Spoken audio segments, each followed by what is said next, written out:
Welcome to Forbes Entertainment. Joining me now is Rob LaFranco, Assistant Managing Editor here at Forbes.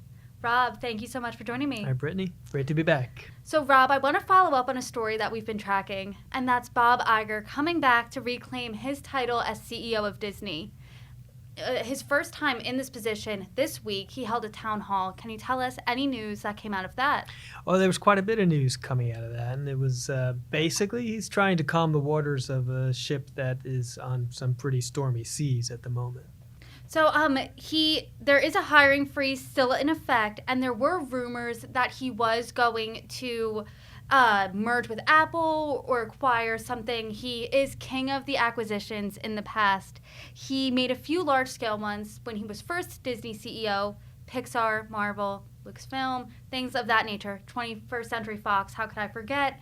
But now they're not going to do any acquisitions. So do you think that hindsight's 2020, but looking back, were these acquisitions before good ideas? Oh, brilliant ideas, at least the first three. I mean, look at what they've gotten out of Marvel. Mm-hmm. Look at what they've gotten out of Pixar. And look what they've gotten out of Star Wars, so Lucasfilm. You know, you can argue whether 21st Century Fox was a good deal. $71 billion is a lot of money. The company's saddled with debt. It's an expensive acquisition to digest. But they wouldn't have Avatar without purchasing 21st Century Fox. So, you know, his purchases from the past were very shrewd in this. I mean, you know, buying Lucasfilm for $4 billion and, you know, $5 billion, I think it was from Marvel, something around that. They've gotten well over that in returns. You know, Fox is a little tougher to digest, but you know, the idea of Apple buying Disney, it's a fun one to think about as a business journalist. Nobody really takes it seriously, and certainly if he was considering it, and Tim Cook and him are talking, and they do know one another, he certainly would downplay it. But acquisitions were his big move. So since he announced that he's not doing those, what other tricks do you think he has up his sleeve? Well, that's the big question. You know, what is there out there to buy? It's clear. Look, after they've gotten 21st Century Fox, I don't know that there's much left in the kitty to play around with right now without really putting the company up against the wall.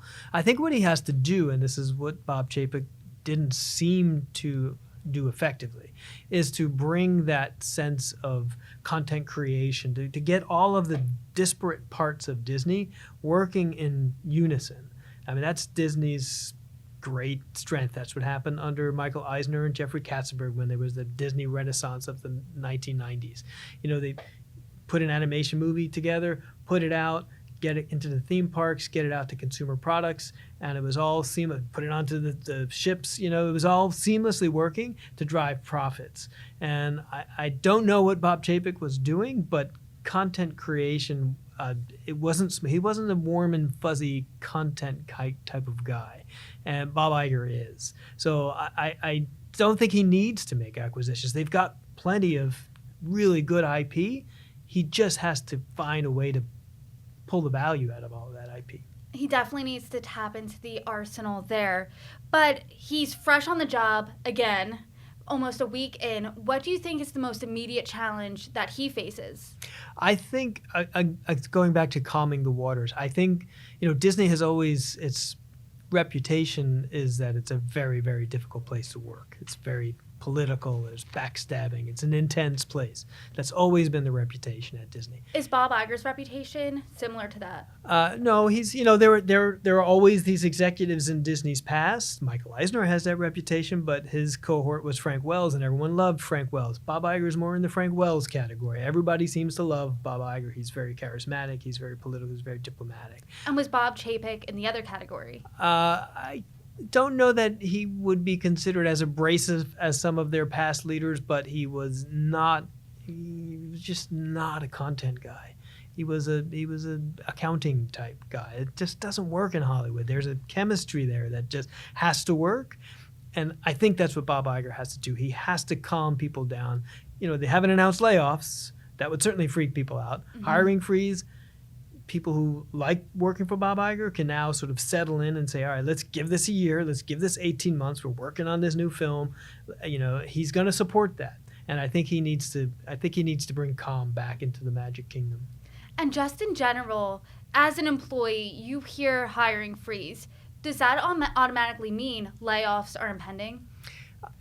It throws up a warning flag, and the talk of recession, and look, these media companies and the tech companies, they're spending billions and billions of dollars on new content.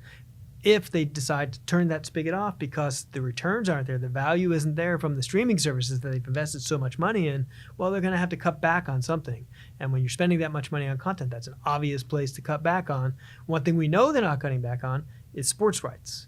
But that's money out the door to drive viewership. And that's a proven successful strategy. And it seems to be that they're going to spend a lot of money on sports content that came out today.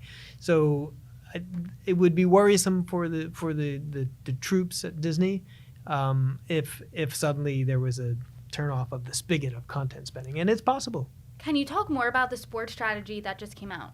Yeah, I mean, we don't know much about it except that they're going to compete with Amazon, with Apple. There's all of the streaming services, or many of the streaming services, are getting into the live sports business. Amazon has Thursday Night Football now. They show baseball games. So, it's viewership is moving in that direction. Mm-hmm. We're moving away from, we've moved away from broadcast. We're moving away from cable. We're going straight into the streaming world.